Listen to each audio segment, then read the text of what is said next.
प्यारे बच्चों, आज हम चतुर्थ पाठ महान एकलव्य है इस पाठ के अनुवाद को पढ़ेंगे।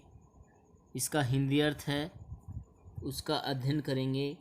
तो आइए देखते हैं इसका अनुवाद।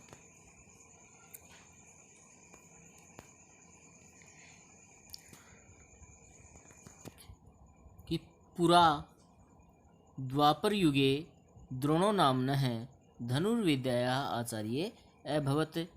पुरा का अर्थ होता है प्राचीन। कि प्राचीन द्वापर युग में द्रोण नाम के धनुष बाण के प्रयोग की विद्या सिखाने वाले आचार्य हुए।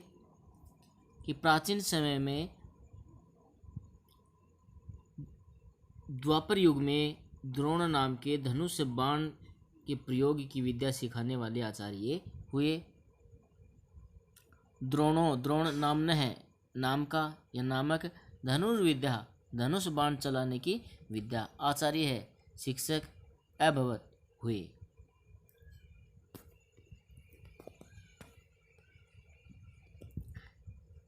सह कौरवान पांडवान च पाठयति स्म। वे कौरवों और पांडवों को पढ़ाते थे। स ये किसके लिए आया है? गुरु द्रोणाचार्य के लिए।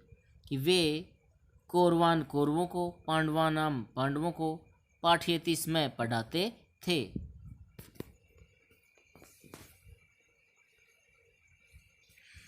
भारतवर्षे तस्य सर्वत्र ख्याति आसीत्। पूरे भारत में उनकी प्रसिद्धि थी।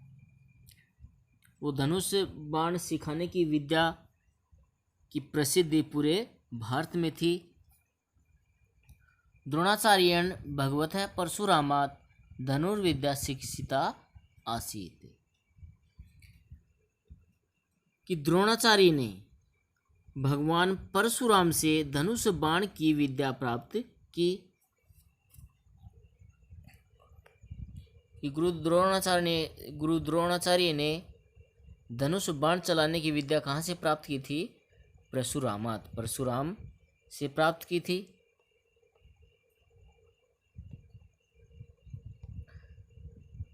तस्मिन् काले हिरण्यधनु नाम्नः एकः बिल्लः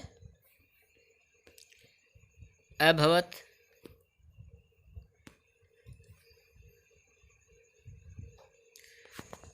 तस्मिन् काले उस समय, तस्मिन् काले का अर्थ होता है उस समय, हिरण्यधनु नाम का भील हुआ। कि उस समय की हिरण्यधनु नाम का एक भील व्यक्ति था।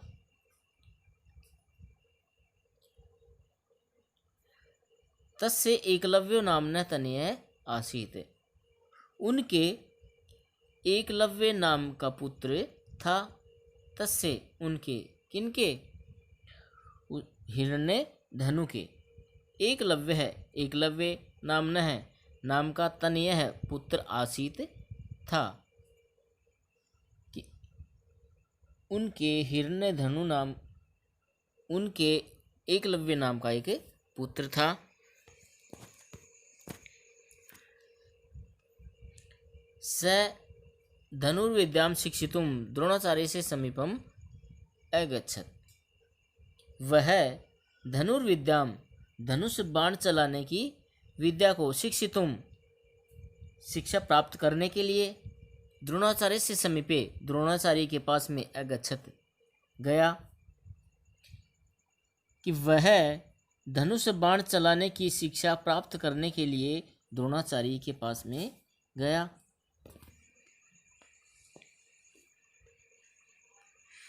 एकलव्य है द्रोणाचार्यम अकथ्यत। एकलव्य ने द्रोणाचार्य से कहा, क्या कहा? गुरुवर, हे गुरुजी, अहमपि भवतः शिष्य भवितुम इच्छामि, कि मैं भी आपका शिष्य बनना चाहता हूँ। अहम अपि मैं भी भवतः आपका शिष्य भवितुम इच्छामि बनना चाहता हूँ। आचार्य है अवदत्त, आचार्य ने कहा, गुरु द्रोणाचार्य ने कहा, क्या कहा कि अहम राजकुमारान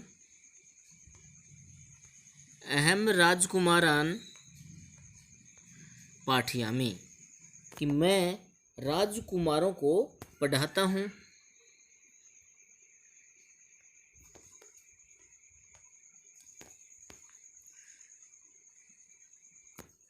युष्मादृश्येभ्यः जनेभ्यः समयो न अस्ति, कि मैं राजकुमारों को पढ़ाता हूँ, आप जैसे लोगों के लिए समय नहीं है।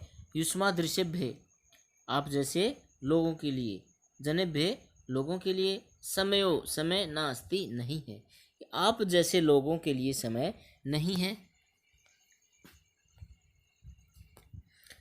द्रोणाचार्य है एकलव्यम संभवतः शूद्रम मत्वा न अशिक्षित, कि द्रोणाचार्य ने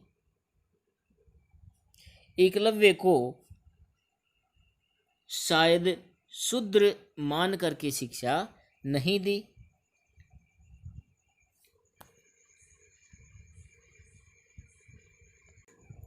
इससे आगे के पार्ट को अगले वीडियो में पढ़ेंगे।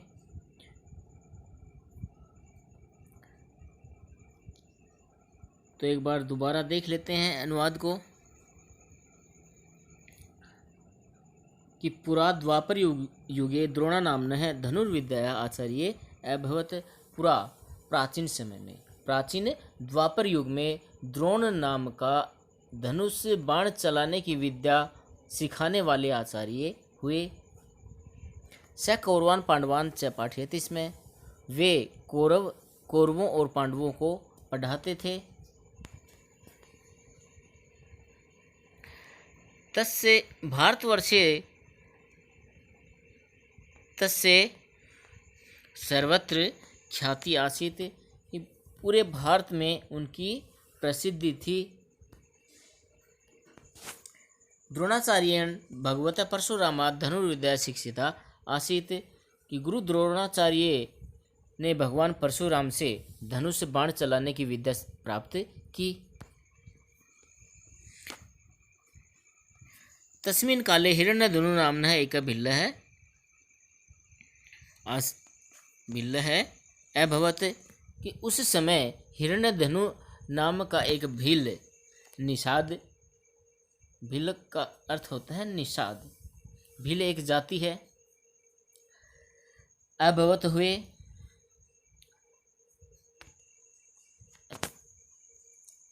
तस्य एकलव्य नामना तनये आसीत, उसके एकलव्य नाम का एक पुत्र था। किसके था? हिरण्यधनु के।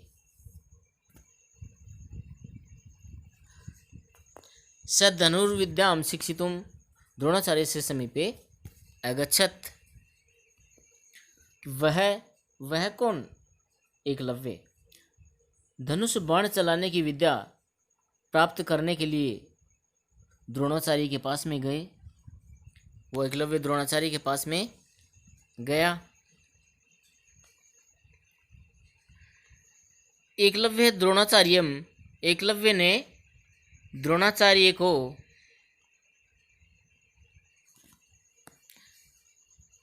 द्रोणाचार्यम अकथित, एकलव्य ने द्रोणाचार्य से कहा, गुरुवर, गुरुजी, अहमपि भवतः शिष्य भवितुम इच्छामि, मैं भी आपका शिष्य बनना चाहता हूँ।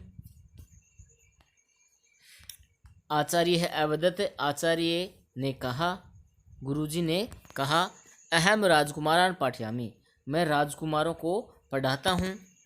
युष्मादृश्येभ्यः जनेभ्यः समयो नास्ति, तुम्हारे जैसे लोगों के लिए समय नहीं है, कि मैं राजकुमारों को पढ़ाता हूँ, आप जैसे लोगों को पढ़ाने के लिए समय नहीं है। द्रोणाचार्य है एकलव्यम संभवतः शूद्रमत्वा न अशिक्षित, कि द्रोणाचार्य ने एकलव्य को शायद शूद्र मान करके शिक्षा नहीं दी। तो यहाँ तक अपनी नोटबुक में सुंदर राइटिंग में करना है। धन्यवाद।